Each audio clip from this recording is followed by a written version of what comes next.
Oi, pessoal. Para quem gosta de tecnologia, nesse último ano teve uma explosão de um termo que está sendo muito falado chamado Virtual Production, que é produção virtual. Quem assistiu aquela série Mandalorian sabe que agora eles estão trazendo os efeitos visuais para o set, né, com muita tecnologia nova, tecnologia de games que estão sendo implementadas no cinema, e agora está todo mundo correndo atrás de aprender Unreal, de ver essa coisa essa tecnologia revolucionária que estão fazendo.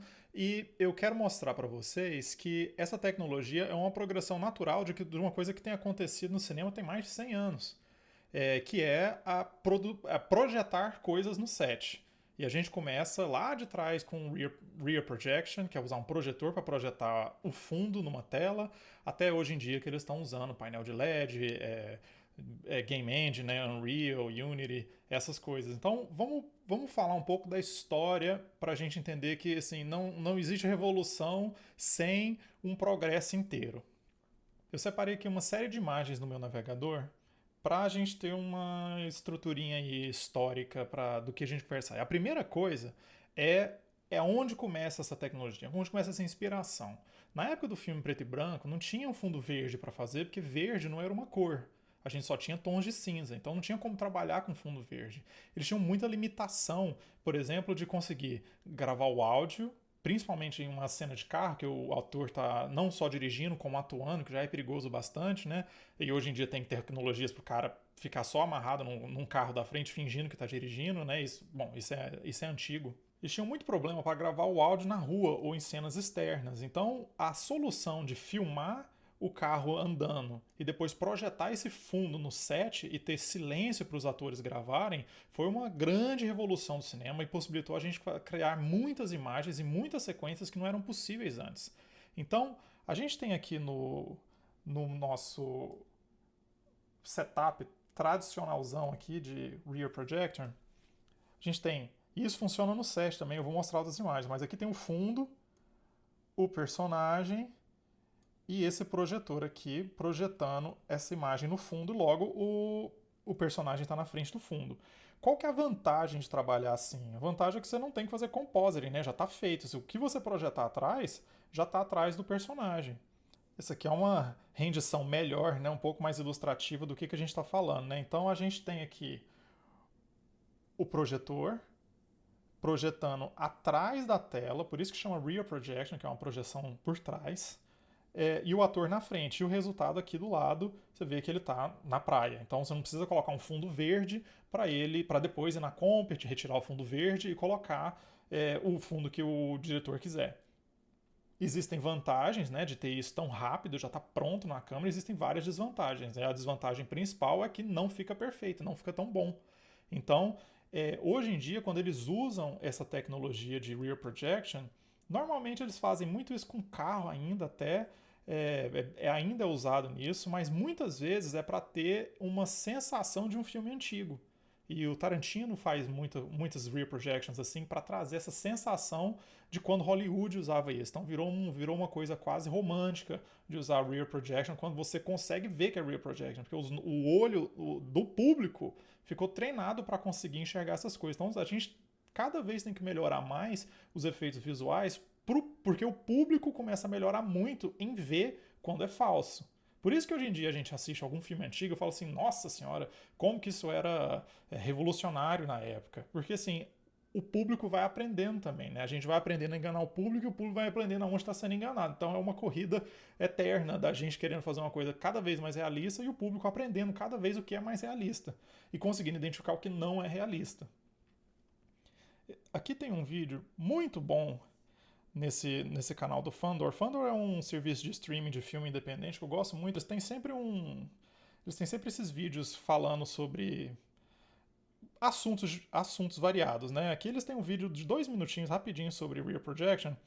Eu vou mostrar algumas imagens aqui só para vocês entenderem. Tá vendo que assim, ele não precisa nem virar assim, obviamente é falso, né? Mas na época era muito difícil. Tem cenas aqui, tipo essa que tá passando, que é difícil de ver. Agora, no Oblivion, que é esse filme, eles levaram isso aqui ao melhor possível dessa tecnologia. Todo esse fundo é projetado. E eles filmaram no set. Olha o tamanho desse set. Então você consegue colocar qualquer coisa. Você tem reflexos realistas, uma iluminação possível. Então, é, esse Rear Projection é uma tecnologia muito boa, ela tem seus limites, a gente consegue identificar muitas vezes quando é Rear Projection, assim, tirando o caso de Oblivion, que eu acho que foi excelente esse filme, mas a gente tem também que lembrar que tem muita pós-produção em cima disso, né? Então a gente trabalha muito depois para ter certeza que aquela projeção está perfeita. Na verdade, no final das contas, a gente tem que trabalhar muito na pós para deixar perfeito. Então a gente começa com essa lá atrás com Rear Projection, que é uma era o jeito mais barato de colocar os atores no cenário e ainda ter uma filmagem controlada. Bom, tá aí o Hitchcock usando muito Rear Projection nos filmes dele, que sempre funcionou super bem. Tá vendo que só tem uma projeção no fundo? E aí começa a ficar um pouco mais estranho, né? Porque eles começam a conseguir usar esse Rear Projection para vários outros efeitos e quando não é muito bem feito, além de da técnica não segurar muito a onda, ela ainda fica obviamente falsa, né? Então eu vou parar esse filme por aqui. Quem quiser assistir pode vir aqui, chama Rear Projection How It Works, do canal do Fandor. É 2 minutinhos, é muito fácil de acompanhar essa tecnologia. E agora vamos passar para a próxima imagem. Falando aqui de Oblivion, que para mim é o próximo passo evolutivo dessa técnica de Rear Projection. O que eles fizeram foi o seguinte, eles não fizeram uma projeção por trás, igual o Hitchcock fazia, igual se fazia nessa era de ouro ali de Hollywood, do preto e branco até o começo da cor. O que eles fizeram foi front projection. Front projection, o que quer dizer? Eles tinham o set.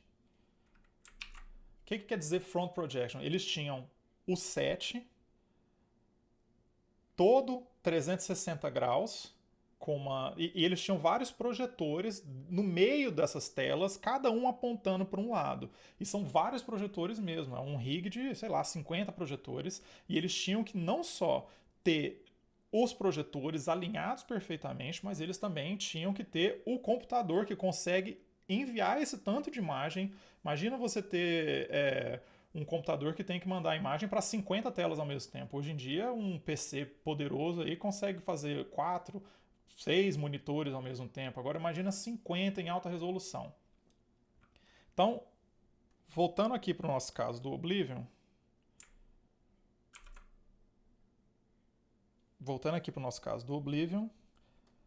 A gente tem essas imagens do set dele. Tá vendo como...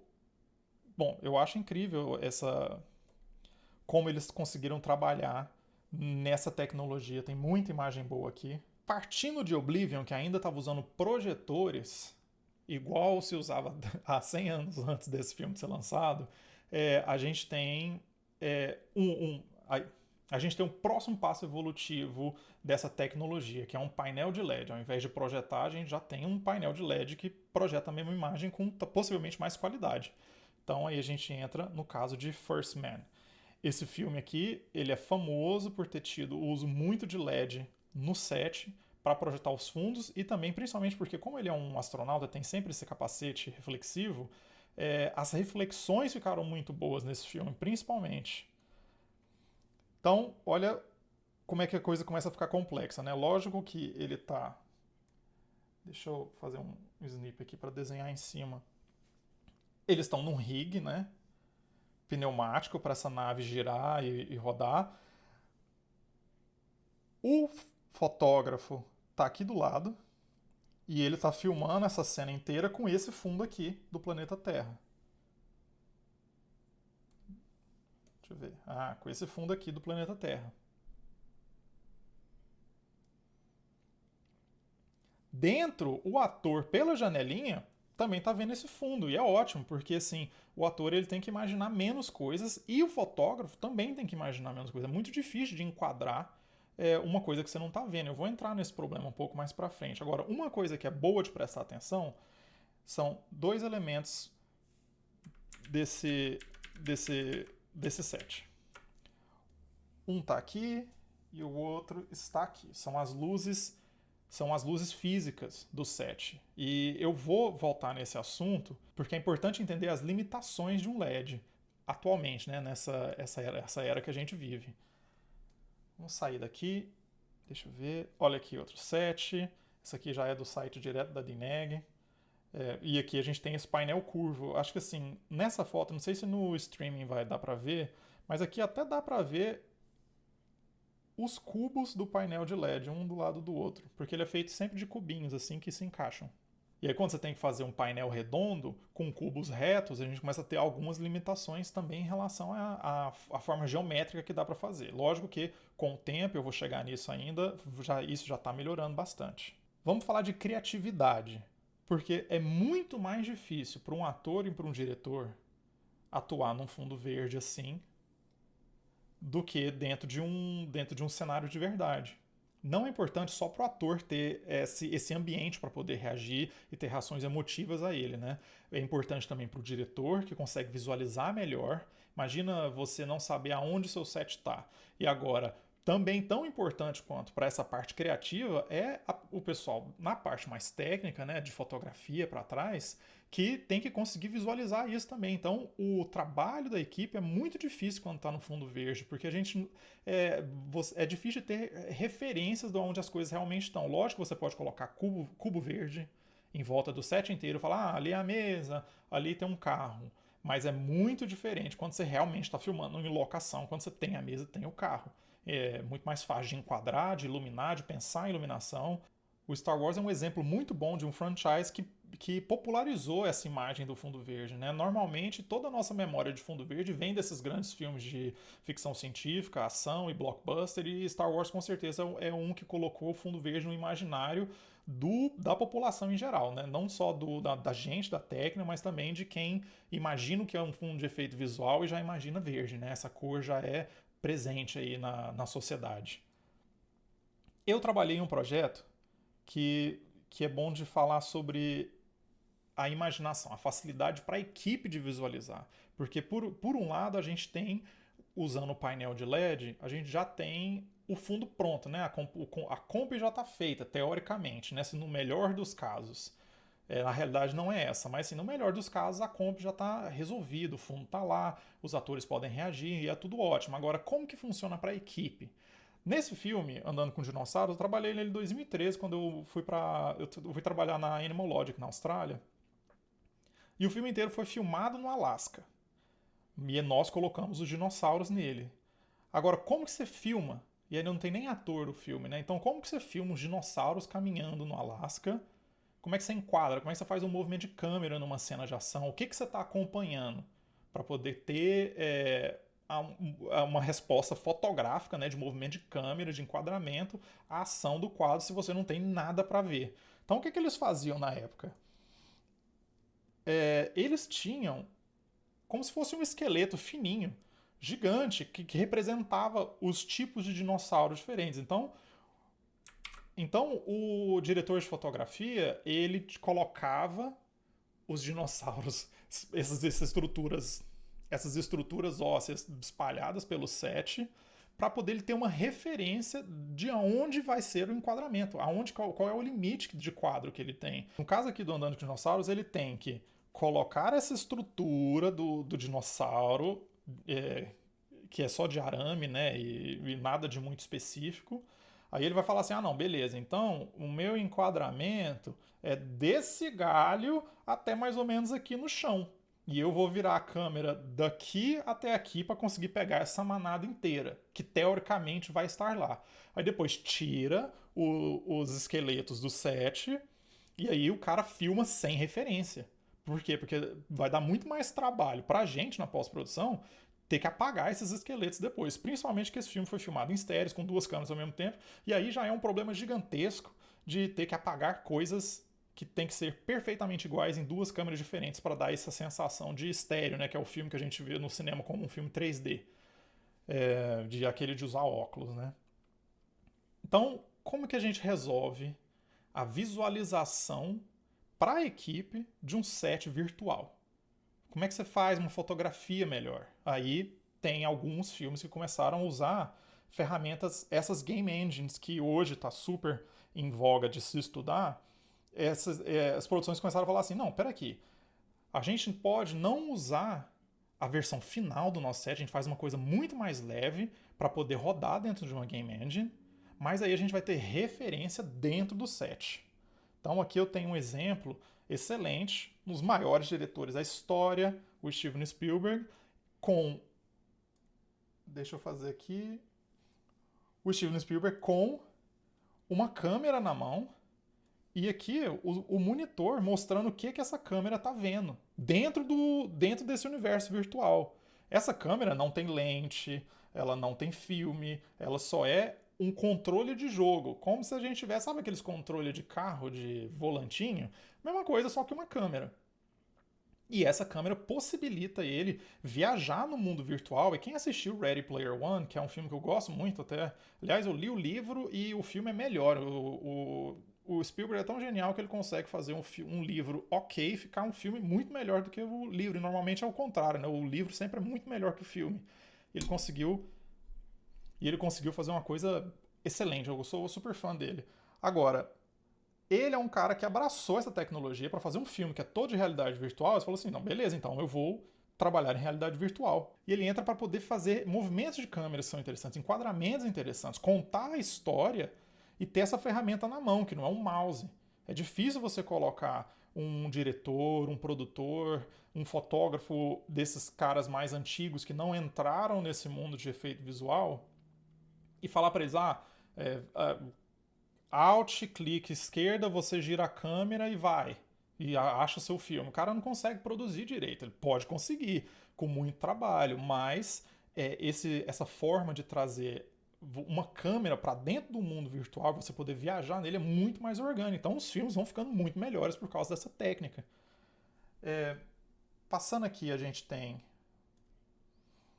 outra figura importantíssima, que é o Jon Favreau. Esse diretor aqui é um dos grandes diretores de filme de efeito visual que faz filmes bons. Ele é o cara que dirigiu os primeiros Homens de Ferro. Ele é o cara que foi lentamente sendo convencido tanto que efeito visual é uma técnica incrível e de confiança. Ele tem uma história muito boa que no começo do Homem de Ferro, o Robert Downey Jr. ele usava a armadura inteira, só que ele não conseguia se mexer. E aí, com muito esforço, a equipe foi provando para ele que a versão CG da roupa do Homem de Ferro era exatamente igual à versão real que eles tinham construído. Tanto que até chegou um ponto, ele tem uma entrevista muito boa que ele fala assim. Aí ele começou a dar nota, falou assim: ah, não, quando eles colocaram os dois, o render e o outro do lado, e ele começou a falar assim: não, acho que esse brilho aqui não tá bom, tem que tirar um pouquinho disso aqui pra gente poder usar melhor. Aí eles falaram: olha, esse aí é o real, o CG é esse do outro lado, você tá dando nota no errado. Aí ele olhou e falou assim: não, então tá bom, tá convencido, porque ele viu que não tinha diferença. Então, assim, ele deu muito mais liberdade, não só para poder ir além nas cenas, nos efeitos visuais, sabendo que aquilo lá ia segurar, de ninguém olhar para aquela roupa do Homem de Ferro e ter a sensação que ela era falsa hora nenhuma, porque ele viu que ela era indistinguível da armadura real. Desde o Homem de Ferro ele começou a abraçar muito tecnologias de efeito visual e ele virou um dos grandes diretores, umas grandes referências de diretores que conseguem trabalhar com filmes que são muito pesados de efeito visual. Ele é o cara que também dirigiu que eu vou falar em breve, o Rei Leão, ele que dirigiu o Mowgli, ele que dirigiu, e finalmente, né, ele dirigiu o Mandalorian, que é a razão de eu estar fazendo esse vídeo aqui, que é onde culmina todas essas tecnologias que eu estou falando em um lugar só. Então, ele é uma figura importante para o mundo de efeito visual, com certeza. Isso dá para ver até que no fundo cada um está explorando um lugar diferente do set. Esse aqui é no Rei Leão, porque eles ficavam dentro do set que a equipe de 3D tinha montado e falando assim: ah, não, vamos fazer essa cena mais aqui do lado. Porque eles estavam literalmente andando no set e escolhendo onde eram os melhores ângulos. É muito mais fácil fazer isso, muito mais intuitivo do que fazer isso com o mouse. Lentamente, eles foram vendo o tanto que essas tecnologias davam possibilidade criativa para eles trabalharem como se eles trabalhassem num set ou melhor, né? Para não dizer que isso é novo e que eles inventaram no Rei Leão ou recentemente, a Zoic Studios, que é um estúdio que eu trabalhei, eu trabalhei muito tempo numa série que chama Once Upon a Time. E é uma série que é tudo fundo verde. E eles têm uma tecnologia que chama Zeus. E o Zeus era uma tecnologia que eles usavam, a Unity, que é uma game engine concorrência da Unreal, E eles, com essa ferramenta de Game Engine, eles conseguiam não só visualizar na hora, no set, o que estava sendo enquadrado, mas eles também conseguiam fazer movimento de câmera. E é o movimento de câmera que realmente traz a necessidade de ser uma Game Engine e não um render normal que a gente faz no cinema, porque eles são muito demorados.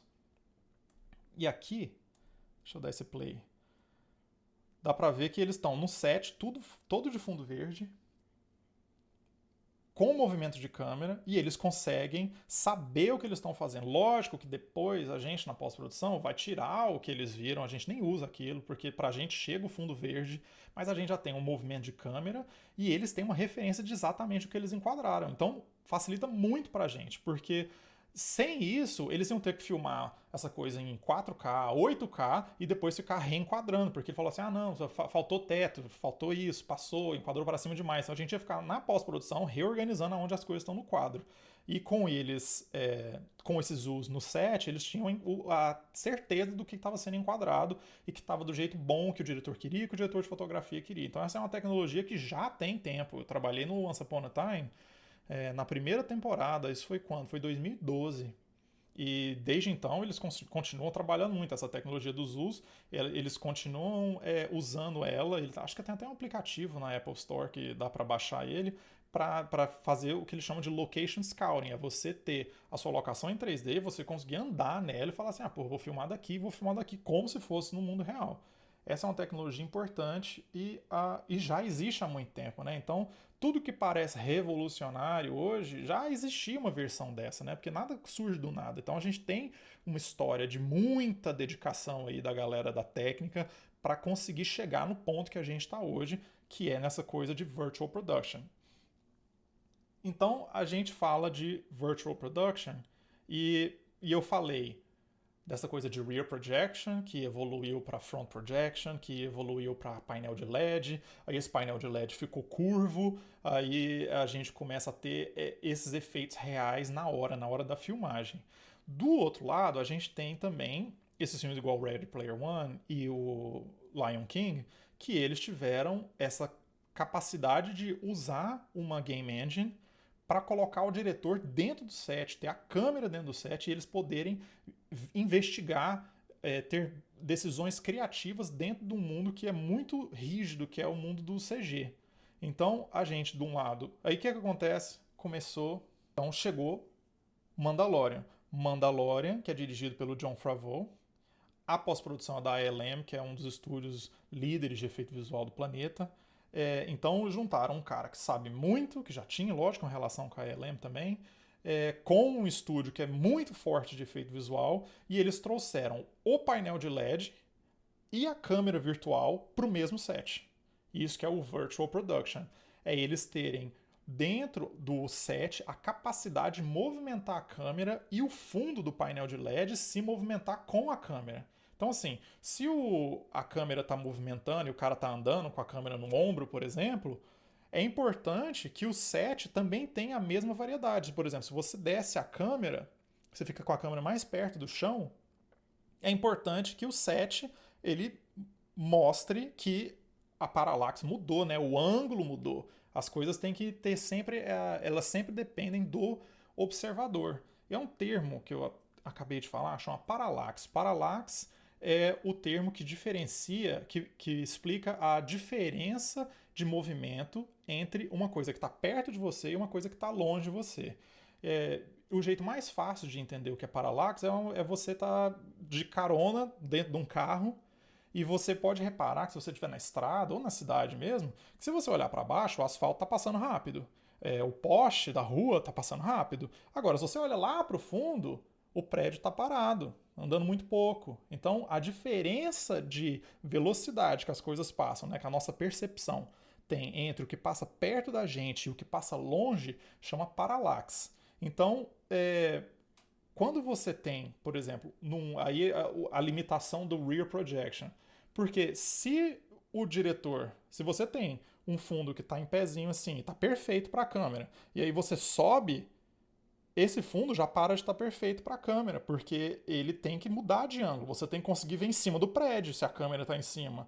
E se você só tem a imagem do prédio para casa, vai ficar só como se fosse um papelzinho. Você vai ter a mesma visão. Você não vai ver que agora o prédio está em cima, agora o prédio está embaixo.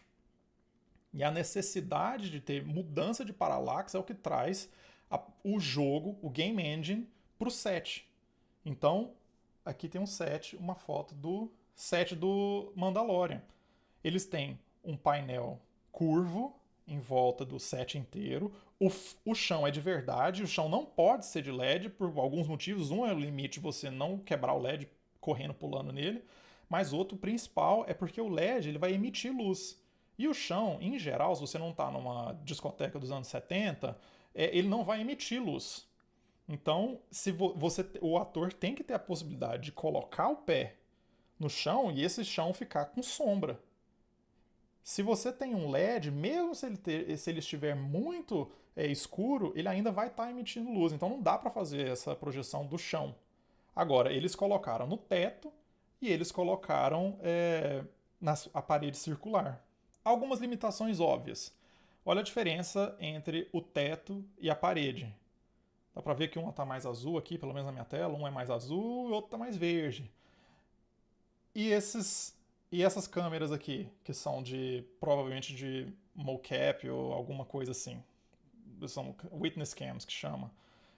Vai ter que ser apagada na pós-produção, se a câmera estiver nesse ângulo, lógico, né? Se for pegar. Agora, dá pra ver aonde que o set acaba, né?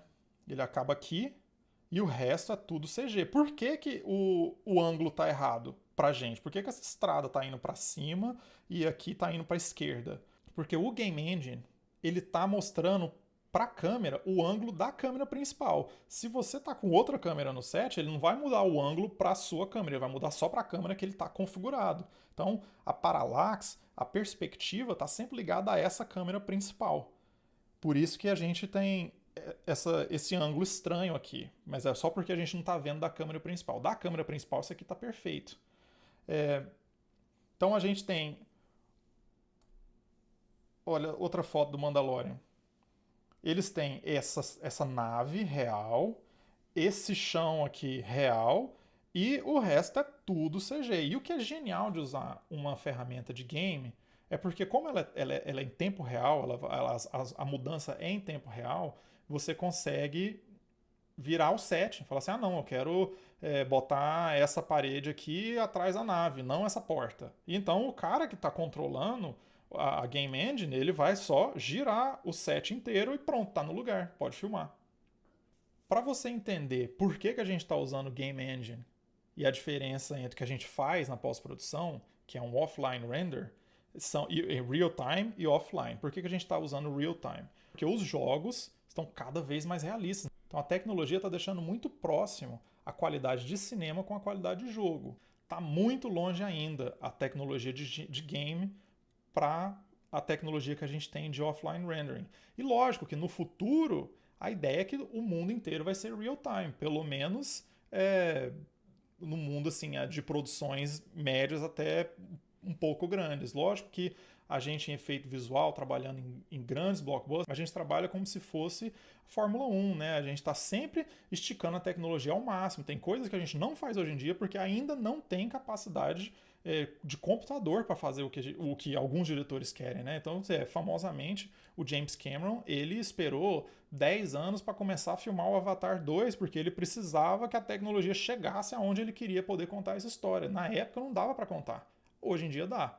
Então a tecnologia ela caminha e a gente em filme e animação estamos sempre tentando empurrar ela ao máximo para tirar o máximo dessa tecnologia.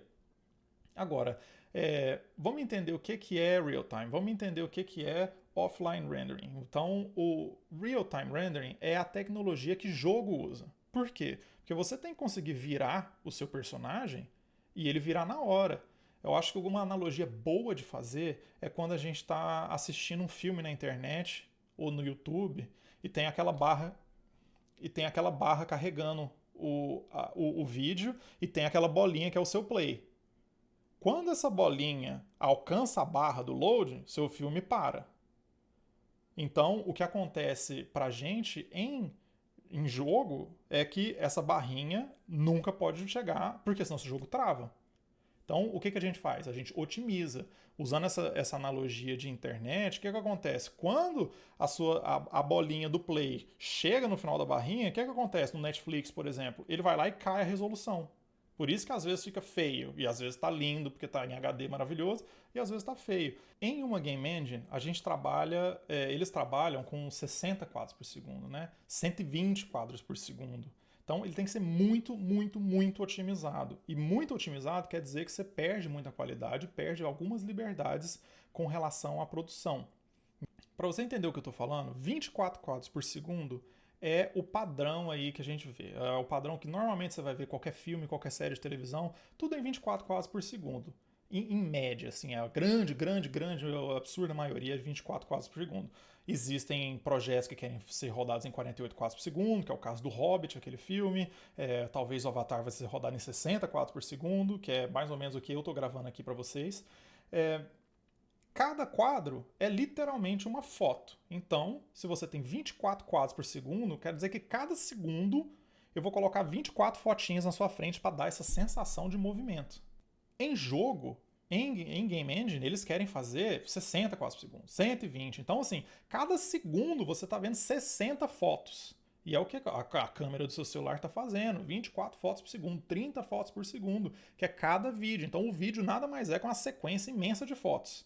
Dentro de um filme de animação, desses que eu trabalho, agora que lançou o Over the Moon recentemente, um frame meu, demorava 10 horas para ficar pronto. 15 horas para ficar pronto. Por quê? Porque o computador está calculando tudo. Raios, todas as luzes, todos os materiais.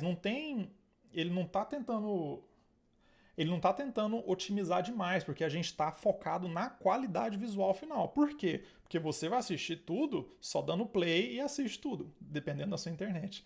Mas você tem que dar o play e assistir tudo.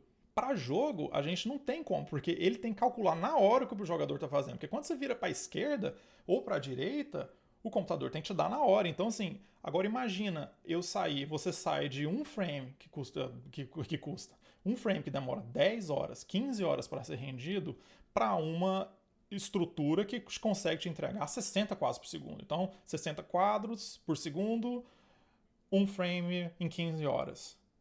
Essa é a diferença de cálculo que é fazer um filme e fazer um jogo. O jogo tem que ser muito otimizado. Por mais lindo que o jogo seja, eu estou jogando agora The Ghost of Tsushima, aquele filme do samurai, aquele jogo do samurai no Japão e não sei o quê. O jogo é lindo, a direção de arte é linda, mas dá pra ver que ele não é real. Se fosse um filme, ia ser perfeito, o mais próximo da perfeição possível. Dá pra ver durante o jogo que a sombra muda, sabe? Às vezes a sombra tá bonita, às vezes a sombra tá feia, às vezes o personagem tá bem iluminado, às vezes você vê que o negócio tá alguma coisa errada, tem algum bug. Então, para jogo, isso é permissível, né? Porque a gente quer que seja bom, mas que dê para ser interativo. Então a gente traz a ferramenta de jogo que consegue fazer interativo, ao vivo, mudar coisas dinâmicas no set. E depois, ou não, sim ou não, você pode usar o offline rendering para adicionar coisa em cima ou para substituir, que isso acontece também muitas vezes, né? Que no set não fica tão bom, mesmo assim você tem uma referência excelente para você conseguir trocar. Então a gente casa essa tecnologia de Game Engine, que pode trabalhar dinamicamente no set, na hora, trocar o fundo, trocar a luz, trocar tudo, colocar uma coisa a mais, um objeto extra. Falar assim, não, pega aquela casa lá do fundo, traz aqui para frente, dá para fazer na hora. Isso em 3D demoraria muito. Então a gente tem que usar uma Game Engine. E como eu disse, está cada vez mais próximo à qualidade. Cada vez as pessoas vão conseguir enxergar menos a diferença. Então o futuro é todo mundo trabalhar em real time. Agora, existe uma limitação. Por exemplo, e quem for reparar, a gente tem uma limitação assim. Eles fazem muita coisa em Game Engine que é pedra. Que é pouca coisa, não tem muita coisa orgânica, porque Game Engine tem um problema para lidar com coisas orgânicas por algumas questões de algoritmo que demoram muito, então eles têm que otimizar tanto que, assim, Game Engine é muito bom de metal, pedra. Então, quando você vê demonstração de jogo, o Unreal novo que vai lançar, o 5, você vê que, assim, eles fizeram um puta filme incrível, que é lindo, perfeito, mas só tem um material, é tudo pedra. Então, assim, é diferente quando você trabalha com a capacidade que um offline render tem de calcular realmente tudo. e o Game Engine que é altamente otimizado para te dar uma experiência real.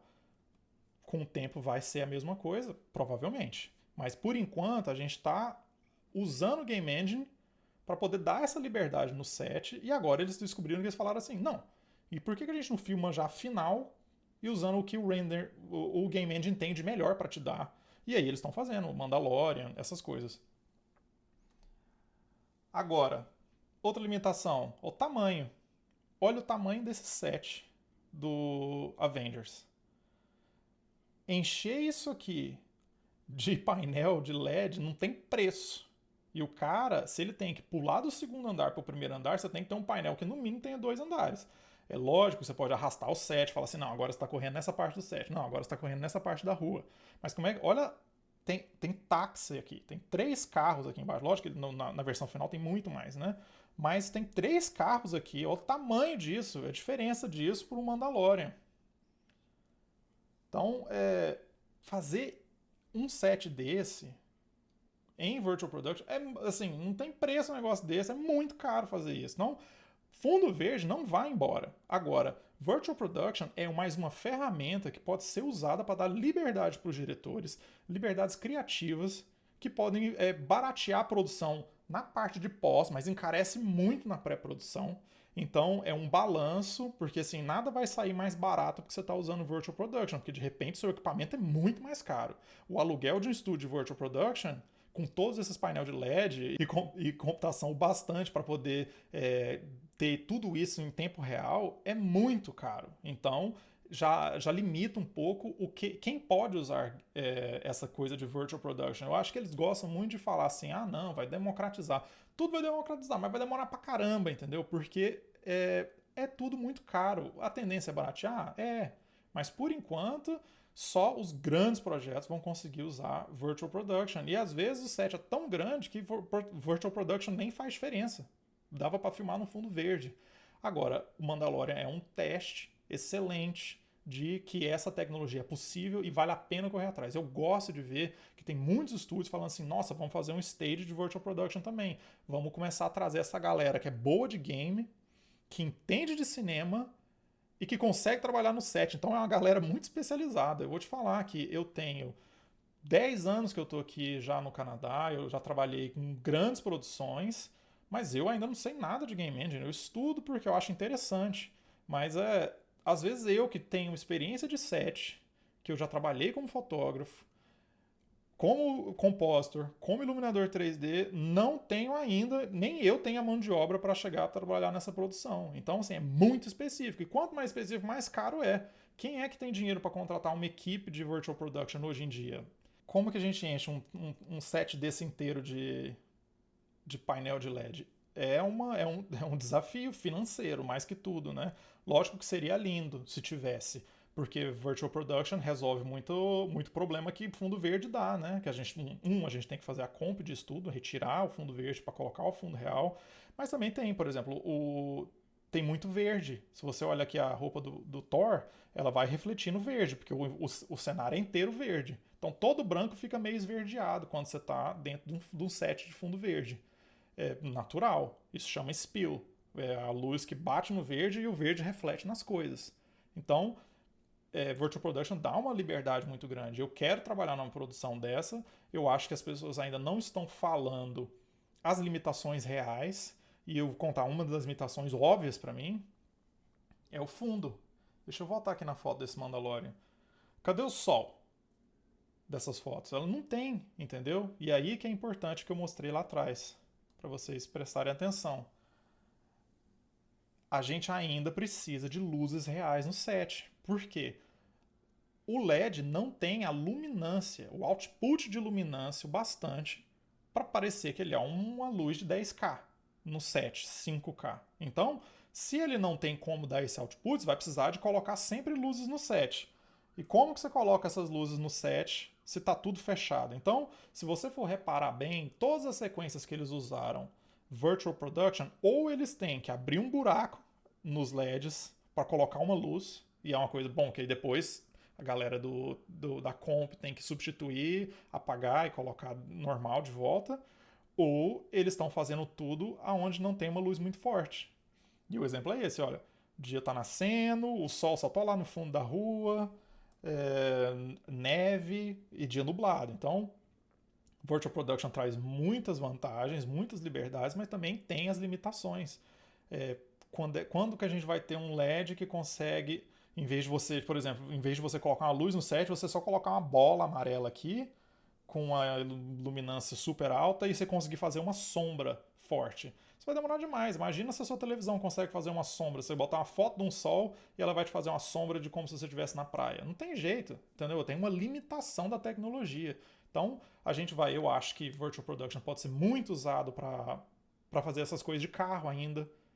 Demorou, aliás, acho que todo mundo devia estar usando Virtual Production para carro, porque você pode fazer um set muito menor, você pode ter só um painel reto, você não precisa ser um painel curvo por muitas vezes, né? Você filma tudo de um lado com uma televisão atrás gigante e o outro do lado com uma televisão atrás gigante. Você tem reflexos reais, você tem muitas possibilidades de enganar as pessoas melhor, né? Que é o nosso trabalho, é isso, é fazer parecer que elas estão no carro.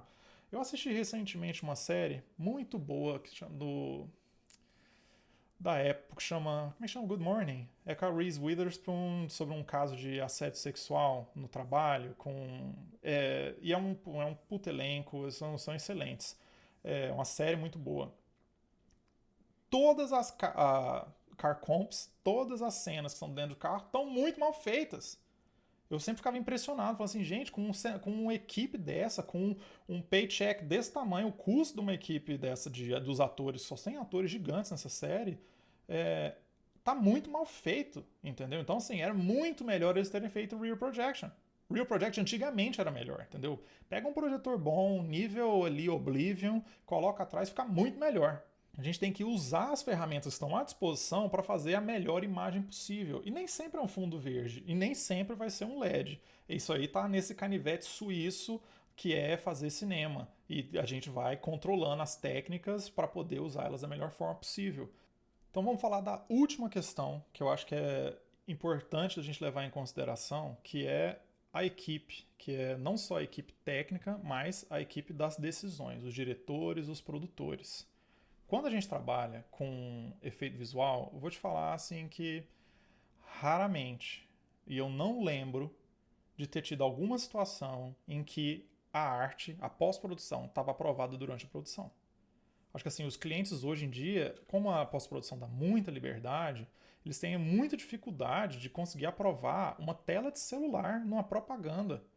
Imagina se aprovar um fundo inteiro. Aí que entram pessoas igual o Jon Favreau, que é um cara que muito experiente, de coração aberto para isso. Tem também o Steven Spielberg, James Cameron. São poucos diretores que vão aderir a essa forma de trabalhar. Poucos estúdios de pós-produção têm a moral que a ILM e a UETA têm de falar assim, olha, é assim que a gente tem que fazer. E ter o respeito do diretor. Então essa relação que os diretores e produtores têm com tecnologia tem que melhorar muito para a gente conseguir trabalhar desse jeito. Quando eu trabalhei no Pantera Negra, eu só consegui... Eu trabalhei muito naquelas cenas finais ali do pôr do sol, que bom, tá ele e o Killmonger conversando ali, não quero dar muito spoiler para quem não viu, se alguém não viu. Depois que eu trabalhei naquela cena inteira, fiz aquele pôr do sol todo, a gente mandou para a produção e eles não tinham uma referência. Eles não sabiam o que eles queriam um pôr do sol bonito. Aí o feedback que eu tive da Marvel foi, esse pôr do sol tá meio old school. Aí eu fiquei assim, mas isso é bom ou isso é ruim? Eu não entendo, sabe? Então, se a gente tá há 2 semanas, 3 semanas da entrega do filme, e o cliente ainda tá pedindo alteração nessas coisas para um pôr do sol, agora imagina um cenário inteiro. Quando a gente trabalha com esse nível de tecnologia, todo mundo tem que estar no mesmo barco. E uma coisa que não acontece muito é diretores e produtores terem conhecimento mínimo técnico para trabalhar com isso. Hoje em dia as pessoas ainda não sabem trabalhar com fundo verde. A propaganda é boa de ter tudo ao vivo, baratear a pós-produção, mas eles não estão falando do custo que é de equipe, equipamento, aprovar criativamente todo o look do filme antes de filmar. Isso muda muito o paradigma atual de sentar depois e ficar decidindo como vai ser as coisas na pós-produção. Um exemplo bom que eu posso dar para vocês é de filme 3D, estéreo, né? A gente pós-produção fala estéreo, né? Porque é diferente de 3D, mas no mercado a gente fala 3D porque você usa o óculos. O primeiro filme que eu vi 3D na vida foi Avatar. E foi lindo, foi maravilhoso, eu gostei muito do filme. E depois de Avatar, teve uma série gigante de filmes horríveis que só davam dor de cabeça nas pessoas. Por quê? Porque foi o James Cameron, Weta, que fizeram o 3D mais redondo possível, baseado na ciência do que é um filme estéreo, como tem que ser feito, e foi respeitado esse processo. Depois disso, eles falaram assim: 3D dá dinheiro. Aí todo mundo começou a filmar com 2 câmeras no set. E a gente teve uma sequência de filmes 3D que foram horríveis. Até a gente chegar no ponto de hoje em dia que eles descobriram que não precisa filmar com 2 câmeras no set, é melhor fazer conversão 3D depois, que é um outro processo, um outro tipo de empresa que trabalha com isso. Então, nesse processo que começou com o Avatar lá em cima, falando que 3D é maravilhoso, e depois a gente teve uma onda de 3D muito ruim para começar a melhorar de novo. Então, por quê? Porque muitas pessoas que não entendiam do processo, não sabiam como usar melhor isso, essa ferramenta, começaram a ter que usar, a fazer projetos assim, e a gente teve uma onda tão ruim de 3D que as pessoas começaram a parar de assistir um filme 3D. Agora, quando a gente vai trabalhar com virtual production, quem são as pessoas no mundo hoje que realmente sabem trabalhar com virtual production para fazer produções boas, considerando os limites, as vantagens que são como fizeram no Mandalorian? São poucas pessoas.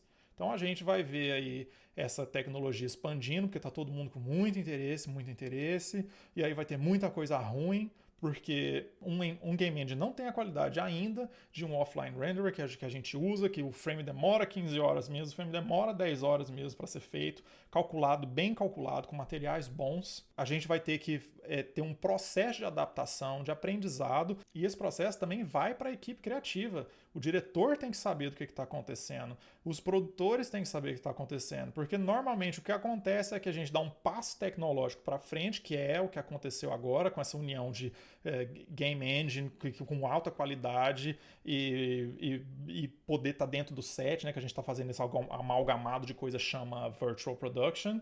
E a gente vai ter que fazer um processo educativo aí nessas pessoas que não entendem o processo, mas querem a coisa na hora, querem ver ao vivo, querem estar com a câmera dentro do set. Não é assim que funciona, porque é muito restritivo. Você tem que conseguir ser criativo dentro de uma área muito restrita, que você consegue entrar muito em software. E, principalmente, inverter o processo mental de aprovação de look das coisas. Agora, assim como era em 1900 e pouco, as coisas vão ter que ser aprovadas antes de filmar. E isso é uma coisa que a gente aí nos últimos 20, 30 anos começou a perder um pouco essa cultura de ir no set sabendo o que vai fazer. E eu acho que isso é saudável, né? É importante a gente ir no set sabendo o que está fazendo. Acho que todo filme de efeito visual que é ruim por causa disso. Porque eles não sabiam o que eles queriam durante a filmagem e depois eles têm que jogar tudo nas costas da pós-produção para poder ver se fica bonito. E ficar mudando eternamente, porque dá para mudar, entendeu? Então as coisas vão ficando cada vez mais falsas, elas vão perdendo o senso de realidade depois de um tempo. Então é isso. Isso é um resumo aqui do que é Virtual Production, como que funciona, algumas limitações, algumas coisas que eu gosto muito, e a tendência é só melhorar. Quem está interessado em entrar nesse mundo aí que une videogames e cinema já sabe o que procurar, chama Virtual Production. A ferramenta principal hoje que os grandes estúdios estão usando chama Unreal Engine, que é uma ferramenta que faz jogos incríveis e lindos. Eu espero que essas tecnologias de real-time sejam cada vez mais fortes e mais presentes até no meu workflow. Deve ser muito, muito bom trabalhar em tempo real. Então eu espero que agora você tenha vários termos para dar Google, vários novos caminhos aí para pesquisar, para se entreter com as possibilidades do futuro e do presente do cinema, e a gente se vê no próximo vídeo.